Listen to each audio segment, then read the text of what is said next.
Our next guest is one of our favorite correspondents here at Smarter San Diego. Please welcome back real estate expert Billy Colestock and his special guest from Apollo Realty Investments, Jim Ritter. All right, welcome to the show, fellas. Thanks, man. I really appreciate it. Did you know you were one of our favorite correspondents, Billy? I did not You yet. do now. I do now. It's here. It's here. I appreciate that. Great to have you. Happy New Year, et cetera, et cetera. You've done a lot of great work for us on the show and for the community of Del Cerro. Mm-hmm. Today you wanted to bring Jim Ritter on. Tell us why.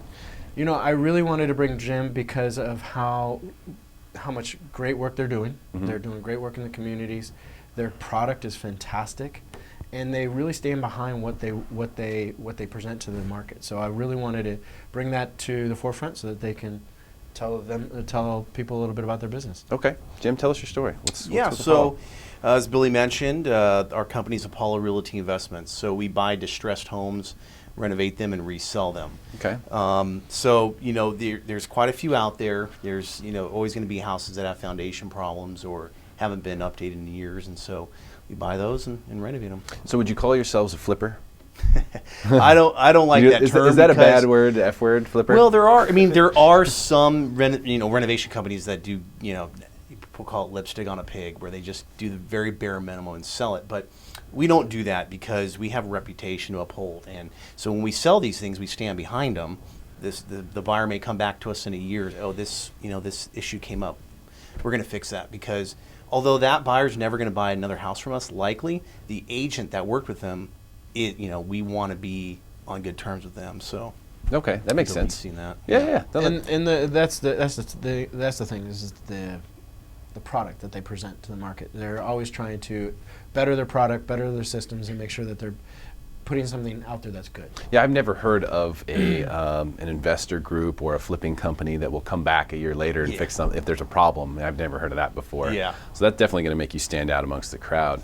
Is it getting more difficult now in San Diego because prices are higher, and we keep hearing people say low inventory? Is that making your business more difficult right now? Well, the way we've sort of worked it is purchase the home, renovate it in 3 to 4 weeks, get it back on the market, put a good product out there so it sells after a week on the market, 30-day escrow. So we buy it in January, we're out of it at the end of February. So we're in and out. Wow. So we're barely touching the market. We don't want to be exposed, because if prices go down, we're a for-profit business. So we've been very careful to just not expose ourselves to changing markets, and every neighborhood has its own little separate, micro, economic, factors. So we just look at each, Del Cerro, for example, we know it well. We know the specific niches in there, so we'll buy something, renovate it to what the buyers are looking for there, put it on the market. And I think that makes sense to talk about Del Cerro then, just because, Billy is our guy in Del Cerro, because you just mentioned it. Yeah. So when it comes to Del Cerro, Billy, this is a community of homes that are, the 70s mostly were built in the 70s. Mostly. So we're talking, okay, it's been a while now. It's been 40 years or more in some cases. It's time for a lot of these homes to get some major work done to them. Sure. And if someone bought a home originally there and hasn't done any of that work, let's say they've grown up there, raised their family there, now they're ready to move on to the next thing, there may be a lot of work that needs to be done. Does that coincide well with what Jim does? Well, absolutely, because what's going on in that community is like you say, people have lived in their homes for 30, 40 years.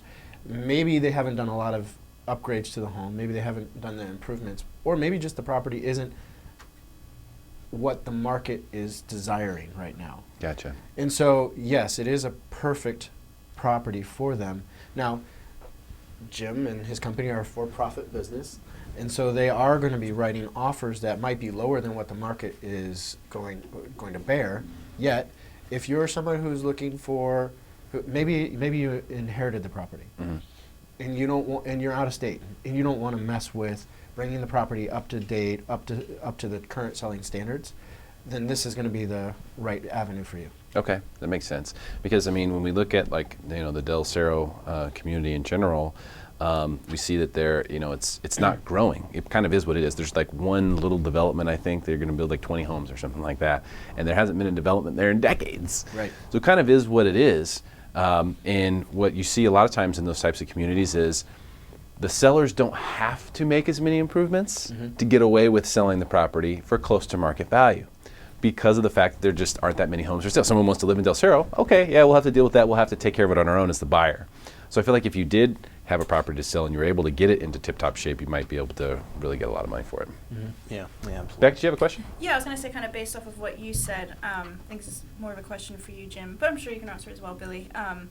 What types of things should these people who've been living there for years and years and years, what should they be looking for in regards to this?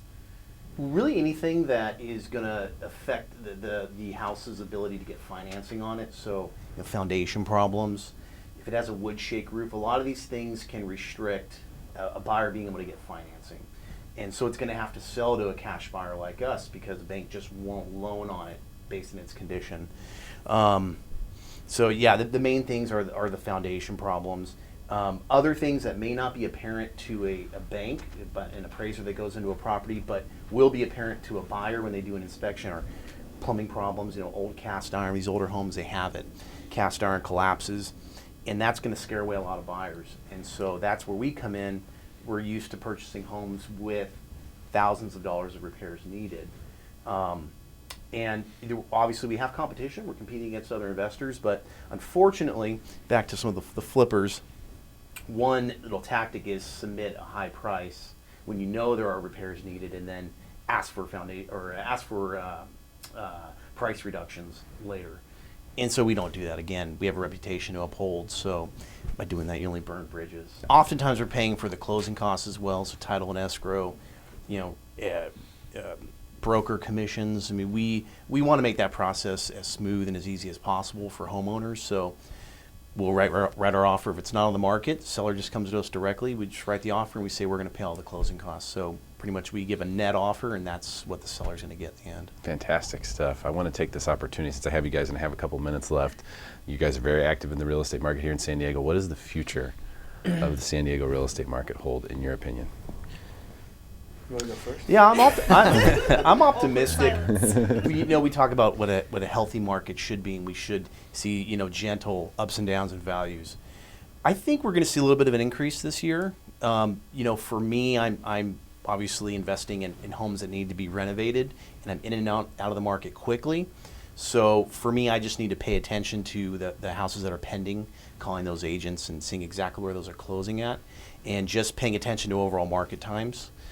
Billy, I don't know what you with your overall. I said it last time is that I agree with Jim that we're going to see a small increase with the interest rates. That's going to definitely affect affordability, the affordability index in San Diego.